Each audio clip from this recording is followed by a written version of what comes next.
the channel, welcome back to the channel, and welcome to the first review of a Fate bike. Also, do you want a Fate bike below 300cc? If that is the case, then RC200 is only choice, but you know, we are in India and Indian mentality, RC200, a KTM is a death machine. So the only option is this, the SF250 of Suzuki. So let's go quickly for a spin. More info later on.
While the 250cc Fate bike segment is run just by the SF250, which also has a baby brother, the SF150.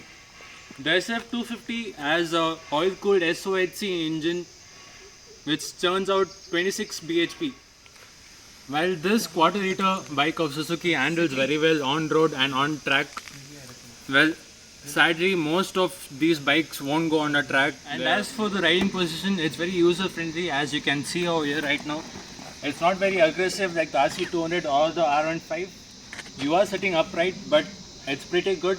You won't get back pain whatsoever. Like my friend who went to Mysore and came back, he had no problem whatsoever once we were back.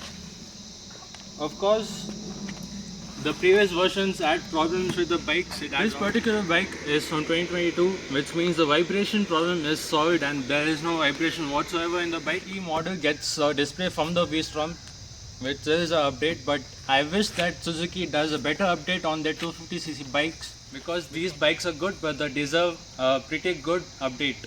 So the 2023 model gets an update, very few as a matter of fact.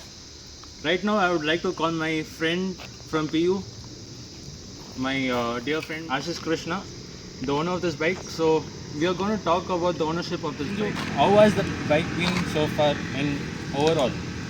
It has been a pretty amazing bike. When I first saw the bike, I had an expectation, but it literally crossed the expectation of like after riding it for like 6 months, for like almost 3k kilometers, and it is like it's been absolute beauty. And there are many pros and there are a few cons, what I feel. Before telling the pros, let me go to the cons first. The first con is the visor. They could have increased the length of the visor by a little bit, so that during the highways, like when you are traveling in the highways, it blocks the wind pressure. And Suzuki has to introduce some kind of tech into the bike, because I feel it is a little bit outdated when it comes to the speedometer. It has the basic stuff, but like the trip meter and the fuel gauge, etc., but the RPM meter, but it doesn't have that direction. It is not needed, but it adds on. Like we are paying, right? We are paying for the price, so it should be a value for money, seeing the competitive market. So yeah. How is the power of the bike?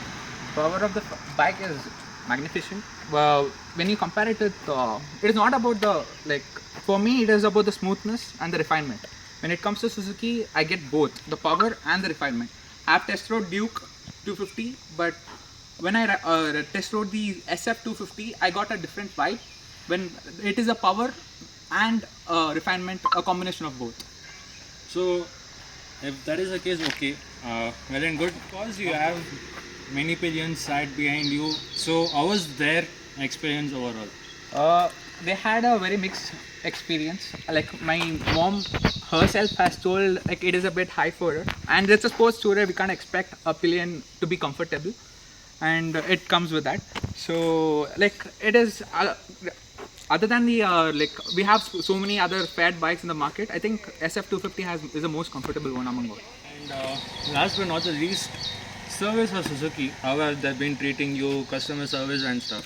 Everybody had before me purchasing the SF250, one thing was stopping me, that was the service, because everybody had a mixed opinion about the service. Some people were good, some people were telling it is bad. But I think it comes down to the area where you are in. Matikere, Bangalore, like they treated me well. The service I would rate at a 4 out of 5. So when it comes to SF250 service, I feel it has one of the best, cheapest service, because when I went to the first service and then the bill came to my hand, and I was very much surprised looking at the bill, because a 250cc at least we accept a 2000 rupees bill, right? But it just came down to 1300 rupees with the tax. So I was very much surprised. So I feel that SF250 is like best value for money with the service. Well, thank you so much. Yeah. Well, overall, bike is pretty good. I rode the bike for the first time, and yeah, I love the bike. For now, stay tuned for more. See ya.